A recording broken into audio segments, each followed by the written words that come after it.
Hey guys, my name is Deb Marnie and I'm from Aussie Maille, and this is our chainmail tutorial channel.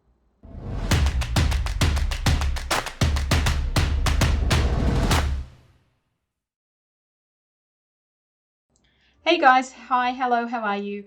Thanks for popping in today and spending some time with me. It is really great to see you. So today I'm doing a redo video of a very old live video. Well, not so old, but an old live video. This one is for Garter Weave. It's one that has been requested that I redo. So hopefully this one is a little bit clearer, guys, and it helps you out. All right, enough from me. Let's jump straight into it. Okay guys, so I've got some sample pieces of garter weave made up for you here. So I'll just run through them with you, but the sizes will also be coming up here on the side of the video. And you can also find them down under this video in the description tab, along with links to further information, people that created the weave, etc. All that information will be down in the description tab. But just to run through with you today, so this one over here, our larger one, now this is the original size that I did this weave in, and the large silver rings are 14 gauge AWG 1.6 millimeter diameter wire with a ring ID of 7/16 of an inch, which is 11.11 millimeters. The inner anodized rings, the coloured rings, they are also 14 gauge AWG 1.6 millimeter diameter wire with a ring ID this time of 5/16 of an inch or 7.94 millimeters. And then these small rings here that are connecting them and holding them in place, these ones are 16 gauge AWG 1.2 millimeter diameter wire, a ring ID of 3/16 of an inch or 4.76 millimeters. And this is the size that I have used for a very long time, a lot of years. But there's always been, you can see this very distinctive twist in the bracelet. And although it lies flat on your wrist with no problems, it does feel a little tight. So this time when I knew I'd be reshooting this video, I thought I would play with the sizes of the larger one to see if I could get it to sit a little better. So this is this version here. And as you can see, it doesn't have as much twist. There is a little bit of twist with this weave, but it doesn't have as much twist as the other one. The only change I made with this one was to swap out the smaller rings. So instead of the 3/16 of an inch or the 4.76 millimeter, these ones are the next size up. These are 5 millimeter ID in the 16 AWG, and it just sits so much better. It is a little bit more open, but it doesn't have that twist. So that's just something to keep in consideration. Okay, the next size I have for you, the large outer rings are 16 gauge AWG 1.2 millimeter diameter wire with a ring ID of 8.5 millimeters. The coloured rings are also 16 gauge 1.2 millimeter wire with a ring ID of 1/4 of an inch or 6.35 millimeters. And then the little connecting rings, they're 18 gauge AWG, that's 1 millimeter diameter wire, and the ring ID for these ones are 4 millimeters. This is also a very lovely flowing piece. It doesn't have that very distinctive hard twist. Okay, and then finally over here, our smaller piece, the larger outer rings are 18 gauge AWG 1 millimeter diameter wire, a ring ID of 6.5 millimeters. The anodized rings in the middle, again 18 gauge 1 millimeter diameter wire. The ring ID for these are 3/16 of an inch or 4.76 millimeters. And finally, the connecting rings, 20 gauge AWG, that's 0.8 millimeter diameter wire with a ring ID of 3.25 millimeters. Okay, so we're going to be demonstrating this today in the larger ring sizes, so the 14 gauge and the 16 gauge AWG size. So to start this, take up your large outer ring, the 7/16 of an inch, and we're just going to close one of those up, and we're also going to close up one of our anodized rings. So that's the second size, the middle size ring. 5/16 of an inch. Okay, and you can see that they fit nicely in there together. I'm going to grab my twist tie. If you don't have a twist tie, you could pop a couple of small rings in there to help it, any sort of piece of wire that you've got, just anything that'll help hold them in place. It just makes it a little bit easier for you as you go along. Okay, so once we've got that in place, I'm just now going to take another coloured ring and I'm going to feed it through both of my rings. Okay, so as I said, we are just going to make a simple chain up using both of these larger ring sizes. So you can make this up however you like. You can do all the BA first and then add the AA as you go down. You can do it the opposite way.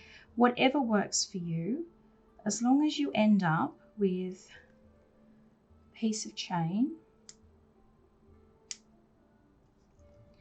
that uses both our larger and our medium size rings.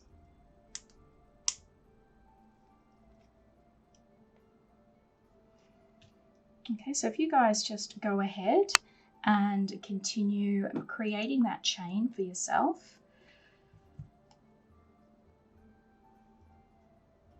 And I will meet you back here to let you know what the next step is.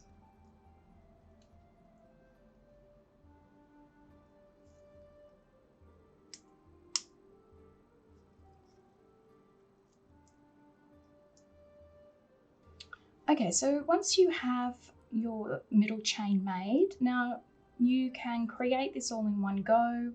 You can add to it as you go along. It is quite simple to add to it. It will need to be significantly longer than your wrist size, as the weave does shorten our chain. But as I said, it doesn't matter what size you start with, as it's very easy to just continue adding these rings down the chain until you get the length that you need. But once you've got that length, or the starting length that you're happy with, we're going to go back to the beginning of our chain here. And this is our first set of rings here. Okay, we're going to sort of let those sit down. We're going to sit those ones down, and our next set of rings, we're going to fold them up so they're sitting at the top of our weave. Okay. Our next set of rings fall down behind the previous set, and our fourth set of rings sort of slide up. We fold them up so that they sit on top of our second set of rings. So we've got our first 4 set of rings like this. So let me show you that again. So we've got our first ring here. We're sort of going to let that just fall down. That's going to be one of our bottom rings. And it means that this second set of rings, pair of rings, sort of sits up. Our third pair slides down behind our first pair, and our fourth pair slides up on top of our second pair. Okay, so we've got our first 4 rings. So first, second, third, and fourth set of rings. And we now want to start joining these together. So to do that, we're going to take up an opened small ring.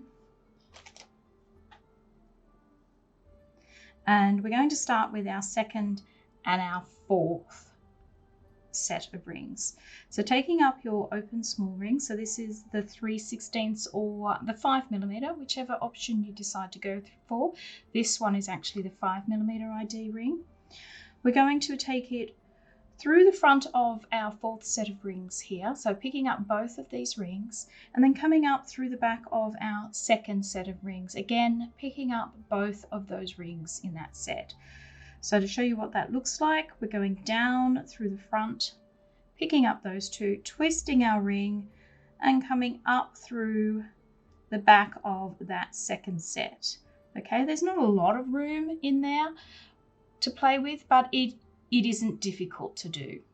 Okay, so once we've got it through both those sets, we let loose of our work and we do our first ring up, and then we very carefully pick our piece back up again because it is still unstable at this stage. We want to set in at least 2 of our connecting rings to make this a little bit more stable. So there we've got our first connecting ring, and we now want to connect our first set of rings to what is our third set of rings. So to do that, I am going to flip my work so that those two sets of rings are now on top. Okay, so I flipped our work and we've got our first and our third set of rings here. I'm going to go down through the front of the third set, picking up both of the rings in that set, giving it all a little twist, coming up through the back of our first set of rings, making sure I pick them both up. So I've got all 4 rings now picked up. I let go and close my ring up. Okay, and that's what our work looks like at this stage. So we've placed the 2 connecting rings. We've got one here connecting our second and our 4th set of rings, and we've got another one here that connects at our first and our 3rd set of rings. Okay, and we just want to do that down our work. So our next set of rings in this case is going to slide down underneath our previous set, and we're going to sort of flip up the next set of rings, and again we're now going to start locking those in place, picking up that small ring again, coming over to our new set of rings. So this is our completely loose set of rings. We're coming down through the front of them, picking up both of those rings, the medium and the large ring there, swinging our open ring around so that it comes up through the back of our previous set of rings. Once we've picked up all 4 rings, we close that ring up.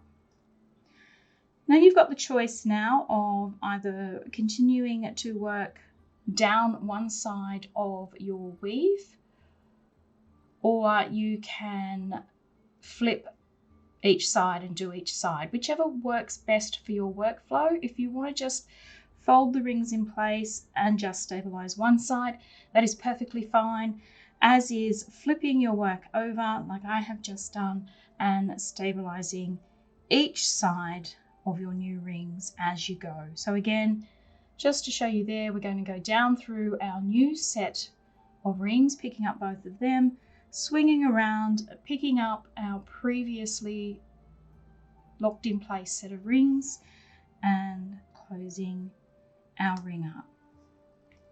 Okay, and you just want to keep doing that until you reach the end of your work.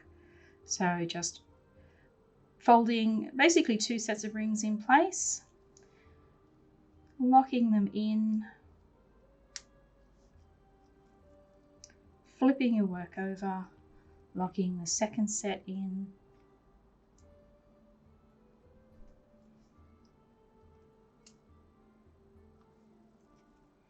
okay, and so on until you reach the end of your work.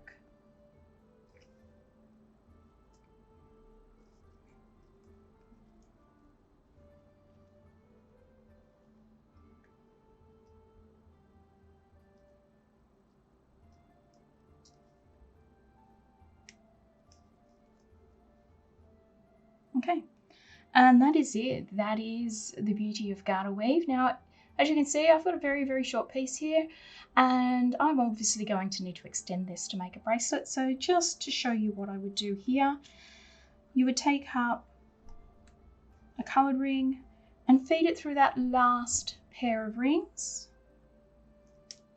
Okay, close it up. Take up one of your largest rings. Go through that same pair of rings,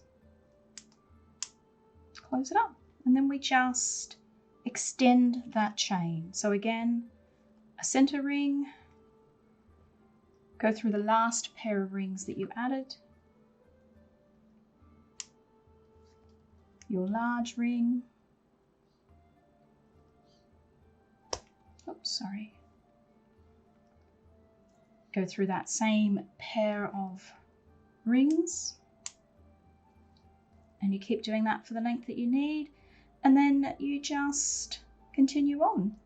So this case, the next ring we're going to slide it down, and the following ring we're going to flip it up, And then we're going to lock them in place.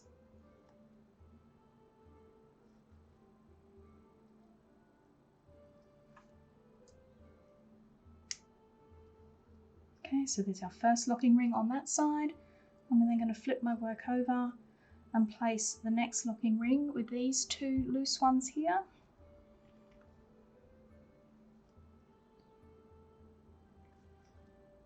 Just putting our small ring through both sets, so through all 4 rings, closing it up. And there we go. And you would keep doing that until you reach the length that you desire. All right, my lovelies, well, that is it. That is the video tutorial for you today. I hope you enjoyed it and it proved helpful to you. If you did enjoy the video, don't forget to give it a thumbs up here on YouTube. Share the video if you like. If you're not a subscriber, that would be awesome. If you are, thank you so very much. If you have any comments or questions, don't forget to leave them down below the video. I'll do my very best to get back to you in a timely manner. And last but not least, guys, don't forget to give our shop link up there in the corner a little bit of love and affection. That's where we sell the bits and bobs and you know what's that you're going to need to whip up this weave and many of the others that we show here. But thanks, guys, for popping in and seeing me today. I truly appreciate it. Keep safe, keep well, and I'll catch up with you again sometime in the very near future. Okay, bye. Mwah.